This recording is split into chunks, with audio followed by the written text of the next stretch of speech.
Assalamualaikum warahmatullahi wabarakatuh.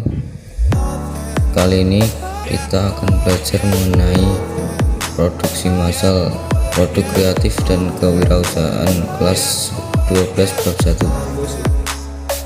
Kompetensi dasar 3.10 siswa menganalisis perencanaan produksi massal. 4.10 membuat perencanaan produksi massal.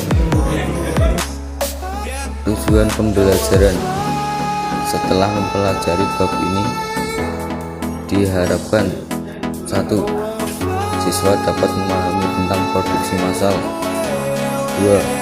Siswa dapat mengidentifikasi tentang perencanaan produksi. 3.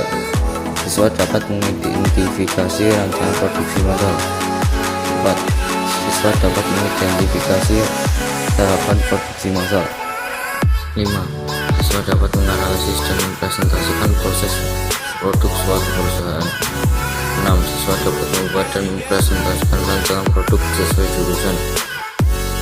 Apa pengertian produksi massal? Sebutan yang diberikan kepada sebuah metode memproduksi barang dalam jumlah besar dengan biaya yang rendah per unitnya. Lanjut pada bagian sifat-sifat produk massal, yaitu produk yang dihasilkan berjumlah besar. Sistem produksi disesuaikan pada urutan, tidak membutuhkan tenaga kerja yang banyak. Persediaan bahan produk lebih sedikit. Bahan-bahan dipindah menggunakan mesin. Mesin pembuat produk bersifat khusus. Perencanaan produksi. Perencanaan produksi adalah proses menciptakan ide pokok dan menindaklanjuti sampai produk diperkenalkan ke pasar. Perencanaan produksi meliputi hal-hal sebagai berikut. A. Mempersiapkan rencana produksi mulai dari tingkat agregat untuk seluruh pabrik yang meliputi perkiraan permintaan pasar dan proyeksi penjualan. B. Membuat jadwal penyelesaian setiap produk yang diproduksi. C. Merencanakan produksi dan pengadaan komponen yang dibutuhkan dari luar dan bahan baku. D. Menjadwalkan proses operasi setiap order pada stasiun kerja terkait. E. Menyampaikan jadwal penyelesaian setiap order kepada para pemesan. Jenis perencanaan produksi. Yang pertama, perencanaan produksi jangka pendek. Perencanaan operasional, yaitu penentuan kegiatan produksi yang akan dilakukan dalam jangka waktu 1 tahun mendatang atau kurang, dengan tujuan untuk mengatur penggunaan tenaga kerja, persediaan bahan dan fasilitas produksi yang dimiliki perusahaan atau pabrik. Oleh karenanya, perencanaan produksi jangka pendek berhubungan dengan pengaturan operasi produksi, penentuan tingkat kegiatan maka perencanaan ini disebut juga dengan perencanaan operasional.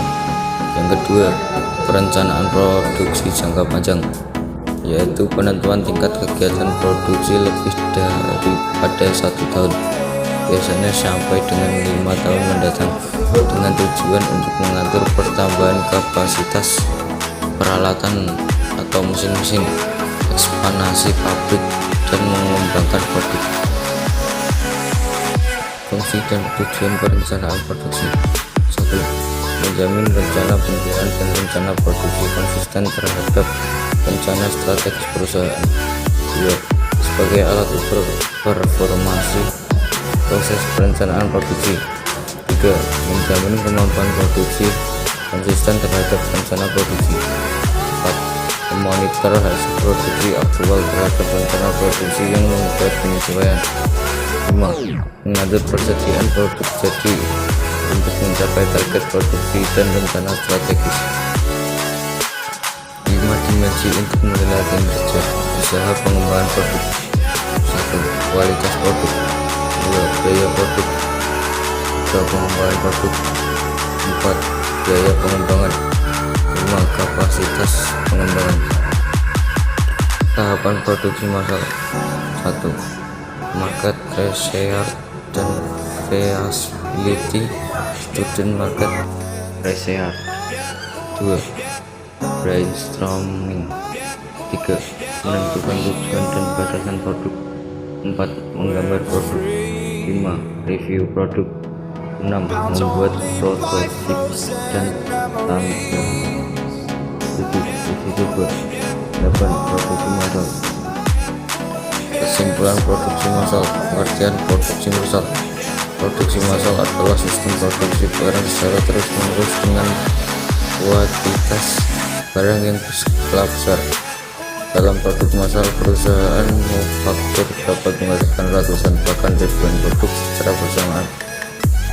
Proses produksi massal biasanya dilakukan oleh perusahaan industri besar dan pabrik dengan ratusan karyawan, apalagi aliran produk selalu berjalan secara terus-menerus, sehingga tidak mengherankan kalau suatu pabrik besar dapat menghasilkan begitu banyak produk dalam waktu yang singkat.